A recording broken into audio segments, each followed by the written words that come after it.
అనుదిన నిత్య జీవపు మాటలు. దేవుని నామానికి మహిమ కలుగునుగాక. దేవుని వాక్యాన్ని చదువుకుందాము.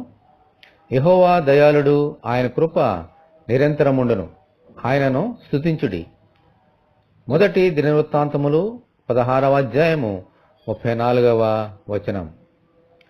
మన తండ్రి అయిన దేవుడు ఎంతో దయగలవాడు. ఇజ్రాయేలు ఎన్నిసార్లు ఆయనను విసిగించినా తాళిమితో వారిని 40 సంవత్సరములు భరించి వారికి తన దయ చూపుట మానలేదు. కేవలము ఆయన కృపచేతనే వాగ్దాన దేశంలోనికి వారు వెళ్ళగలిగారు. ఇజ్రాయేలు ఎడల ఆయనకున్న దయాళుత్వము, కృప నేటికిని ఆగలేదు. అది శాశ్వతమైనది. దేవుని స్తోత్రం, హల్లెలూయా.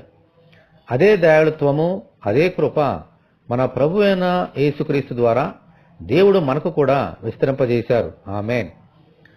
ఆయన దయచేత మన పాపములు క్షమింపబడి ఉన్నాయి.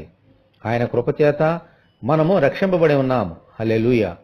అందుచేత ఇజ్రాయేలీలతో పాటు మనము కూడా నిరంతరము ఆయనను సనుతింప బద్ధులమై ఉన్నాము. మన ప్రార్థనలో మానక ఎల్లవేళలా ఆయనను స్తుతించుదాము. ప్రార్థన చేసుకుందాం. దేవా, మీకు వందనాలు తండ్రి. మీ బిడ్డలైనటువంటి ఇజ్రాయేలు ఎడల మీకెంత కృప ఉన్నదో, ఎంత దయాళుత్వం ఉన్నదో, అదే కృప, అదే దయాళుత్వము మా మీద కూడా మీ కుమారుడైన యేసుక్రీస్తు ద్వారా కుమ్మరించినందుకు దేవా మీకు వందనాలు. అనుదినము మిమ్మలను స్తుతించినట్లుగా మీ కృప మాకు అనుగ్రహించండి.